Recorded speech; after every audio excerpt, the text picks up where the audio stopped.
Hey, welcome back. We are continuing with our Qoheleth teaching, chapter 4. And in this lesson, we will be covering verse 5 and verse 6. So quite a bit to get through. All right, I'm going to scan the verse first. Feel free to read along with me. Also, this is Listen and Learn Hebrew as well as visual cue, so you can feel free to just listen if you like. I'm trying to teach to both types of learners. Haksil choveik et yadaiv. Yadaiv. Ve'ochel et bsaro. Verse 6. Well, maybe that's it for verse 5. Okay. Haksil. So the first word, the kasil. Kaf, samech, yod, lamed. Haksil.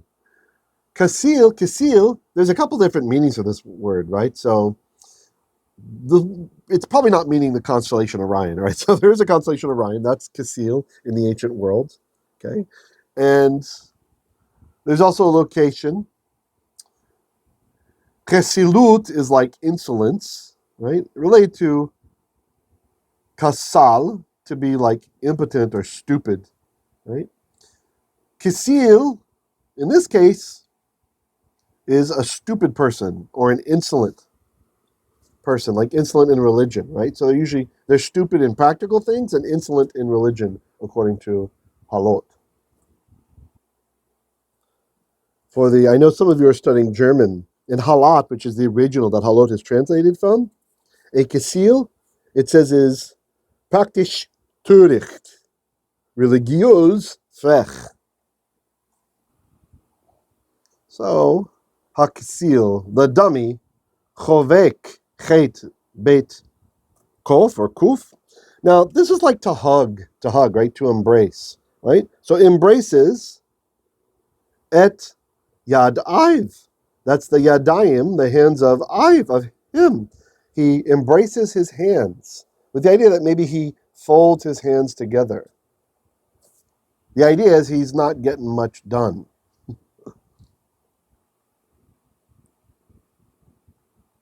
Se'o translates fools fold their hands. This is a metaphor for relaxation or inactivity. One may compare the expression with chibuk yadayim lishkav, a folding of hands to rest in Proverbs 6:10 and 24:33, right? Which is synonymous with the sleep and slumber of the lazy fool. Rabbi Fox says folds his hands together, that is, does not work. And he also references the same verses in Mishlei. So haksil, the dummy, the fool, choveik, embraces et yadaiv, his hands, the ochel, aleph kaf lamed, and eats et bsaro. So the word is basar, the a becomes when it's in the construct, right? So, and we always put a word in the construct state before we put a suffix on the end. So basar is flesh or meat, bsaro is meat of him, his meat, before he eats his meat. All right, so one more time through. Try to translate before I do. Hakasil, kaf, samech, yod, lamed, choveik, et, yadaiv, the fool, the dummy, hugs, literally, like hugs or embraces, et, yadaiv, the yadayim of Iv, his hands, ve'ochel, and eats, et, bsaro, the basar of his meat. How you doing? Ibn Ezra compares the fools in this verse with the preceding. There's a kind of fool who does not envy his fellow, and lacking even that motivation sits idle and consumes what he possesses. When that is gone, rather than working for his food, he starves. And in this way, he, quote, eats his flesh. That's what the ochel et bsaro, like eating his own flesh, eating his own body. Rabbi Fox points out that the Rashbam similarly explains the eating, the ochel, as the fool's body wasting away in hunger, consequent upon his idleness. And in the Midrash, Qoheleth Rabbah, it identifies eating one's own flesh as an emotion. One man studies Torah, Another neglects it. In the hereafter, the latter sees the former being honored together with the righteous, while he himself stands with the wicked. He, quote, eats his own flesh, unquote, in chagrin and envy.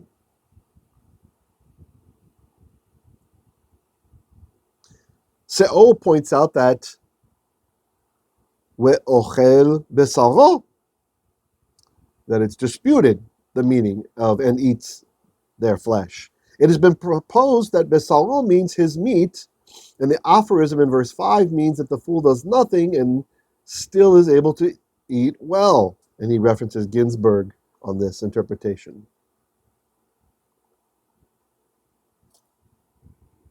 Seo points out further that the noun basal, this one here, meat or flesh, occurs 4 other times in Qoheleth, and it's always about one's own body, it seems, in those other places, not about meat. So it's doubtful if bsaro means his meat, the way that I translated it. Oops. The noun basar occurs 4 other times. Okay. Indeed, the noun basar with the pronominal suffix occurs 97 other times in the Hebrew Bible, always referring to the body or part of the body, thus flesh. It never refers to one's own portion of food. In Exodus 21:28 and 29:31, bsaro means his flesh, its flesh, referring to the flesh of an animal. If the eating of meat is meant, one would expect the noun without the suffix. They eat flesh or meat, not they eat their flesh. The suffixal form is confirmed by all textual witnesses. Qoheleth is using the grotesque imagery of self-cannibalism to speak of self-destruction. Fools who are so lazy will end up devouring themselves, apart from the obvious references to cannibalism, and then he lists places in the Hebrew scriptures. The idiom achal basal is also used figuratively of the destruction of persons, right? So he's like destroying himself. We could understand this to mean. All right, verse 6. I will scan it. Tov mimlo chaf nachat. Mimlo chafnayim. Amal urut ruach. All right, let's pick it apart now.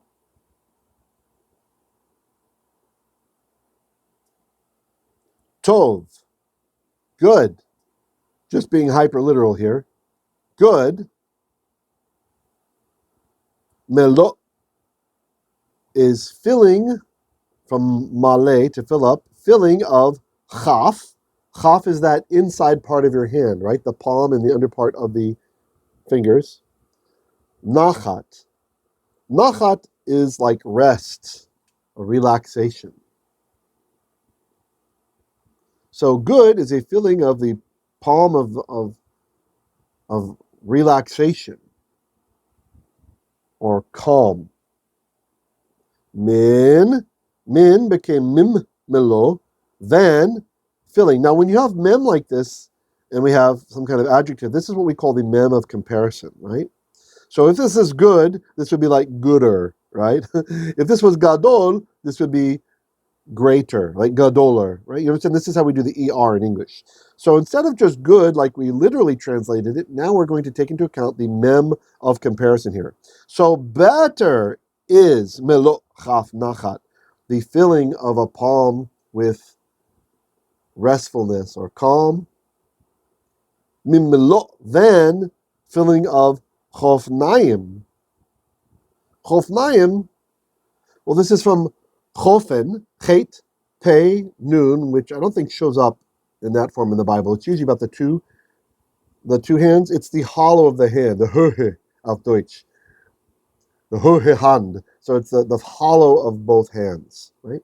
So he's using in Hebrew parallelism chaf, which is like that palm part, and chofen, like when you cusp your hand, like to grasp. Usually we see this word used in the Torah, like about grasping, weighing out, measuring out some portion of seed or grain or something like this.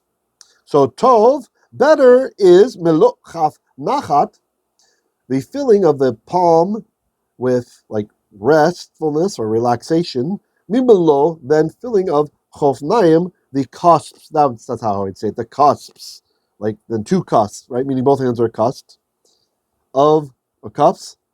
Amal, labor. Remember that's the toil, the amal. And urut, ruach, a striving, a chasing after ruach, wind. Reish, shurik, chet, ruach. So let's look at this again. So what he's saying is, it's better to have peace in your life, right? It's better to have a handful of repose, is the way Se'o puts it. Better have a handful of repose than two costs of toil and a chasing after the wind. Now, Rabbi Fox puts it this way, gratification. He understands the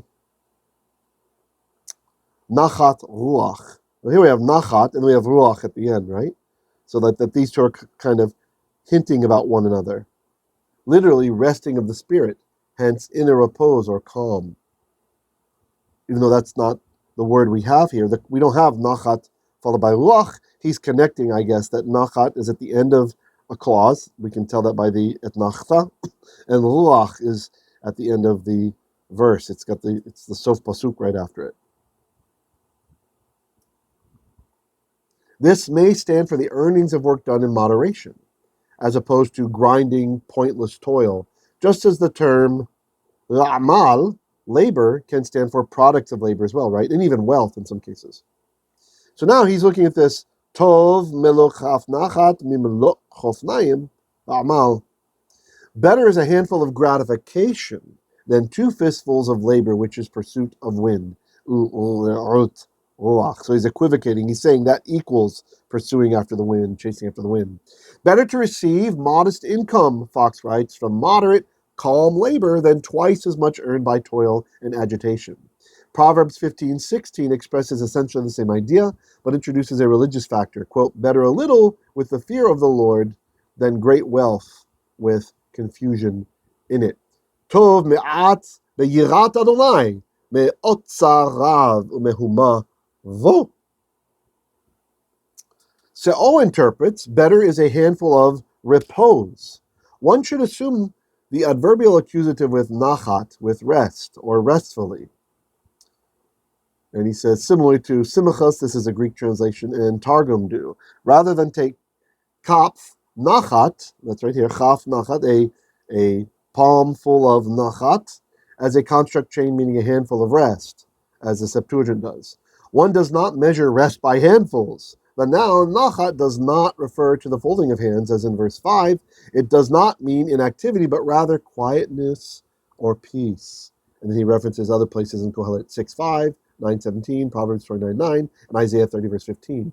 The Akkadian cognate nechtu refers to situations of peace and security, with absence of worry or trouble. Hebrew melot kaf refers to a very small amount, 1 Kings 17:12. The emphasis is on the limited nature of a handful, not on the fullness, right? The hand is flat there.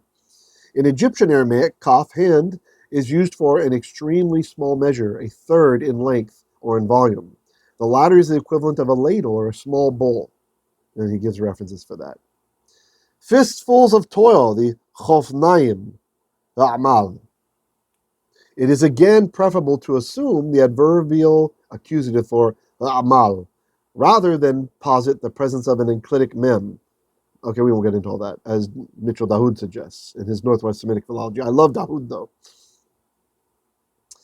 In Aramaic, there is a term, a chofen, a handful, a term used in the Persian period for the smallest measure of a ration, rather of grain or legumes. That's what I shared about it before. Okay, so let's go through it again. This time, verse 6, you try to translate before I do.